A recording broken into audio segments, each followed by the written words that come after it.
Hello and welcome to the first of my Halloween tutorials. Today we're going to be doing a really cool graveyard scene. So we're just loading up a split cake.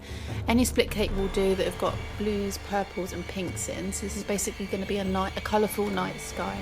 So loading that onto a sponge. Just any circular object that you have, just place that in the centre of the forehead because we just want to leave that piece of skin without any paint on. So with the blue at the top, we're just going to stipple that along and then do the same on the other side. Now I've got this BAM stencil. There's no number on it or anything. I think I got it free with an Illusion magazine order. So that has come in really handy for this tutorial. So we're just going to start off loading up a sponge with some black paint. This is Wolfe Black. And we're going to create the jaggedy floor of the graveyard. So just placing like larger rock bits kind of in the centre.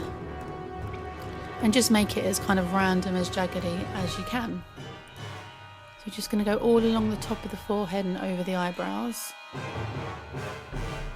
And then we're going to blend that down kind of into that pink paint, but that's later going to be covered up by some trees that we're going to put there.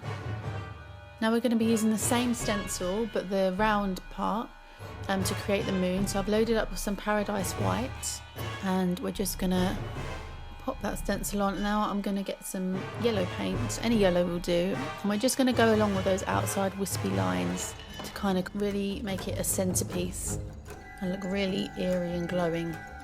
So next I'm going to go around the outside with some yellow and we're going to blend that in with a dry brush just to add a bit of dimension to that moon and again make it look like it's glowing. Next we're going to load up some white and we're going to add some stars to the sky. So make sure you alternate the size of your dots and you want that paint really wet but not so wet that it will run. I'm just going to do that all along the top. And now with a Mark Reed number 2 round brush we're just going to load that up to a nice point and we're going to start drawing the gravestones. So I started off with a cross and you can really mix this up, you can do whatever ones you want. My only advice to make it look super creepy is that they're all on a slant, you don't want any of them straight, and that they get smaller at the bottom so they have that kind of cartoony feel to them. So I've just done some crosses and then some kind of normal headstones, all kind of different shapes, some of them rounded off, some of them more square, but as long as you mix up the angles then it will just look really creepy and really old.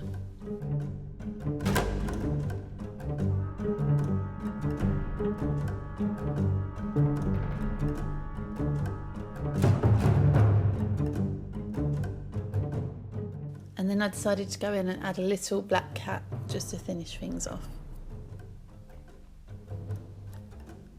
It's not the greatest cat in the world, I think the head's too big for the body, but I think what really sets it off is the tail. So I just done a rounded tail, all with kind of straight lines. I just realised that makes absolutely no sense, a rounded tail with straight lines, but I meant kind of jaggedy tail. So next we're going around the side of the face and add in some trees. So just starting off with the base being really thick.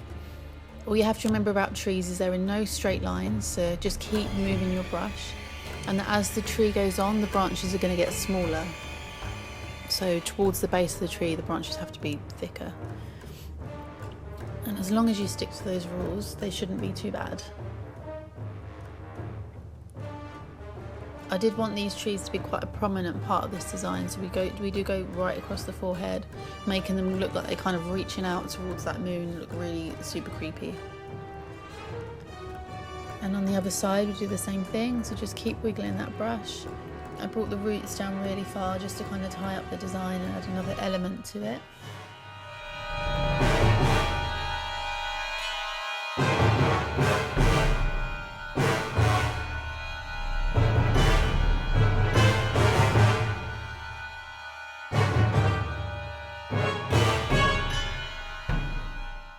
And then again reaching out across the graveyard.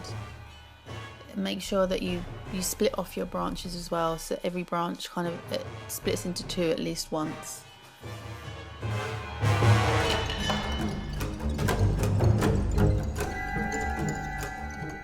And then I decided to go in with some black and make it a bit more menacing looking and just really roughly put some black into the eye sockets just to make it look a bit scarier.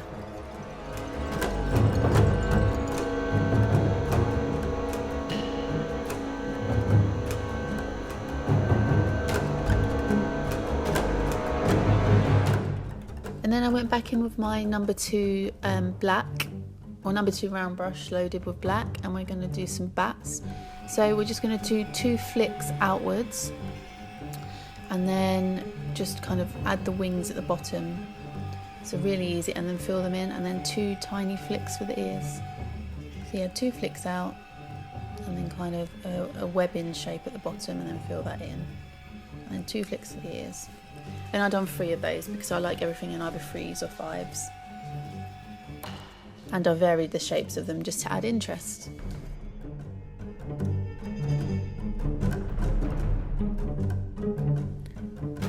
So next we're going to go in and create some kind of mist, just to make it look like there's really low clouds and it's really misty and spooky.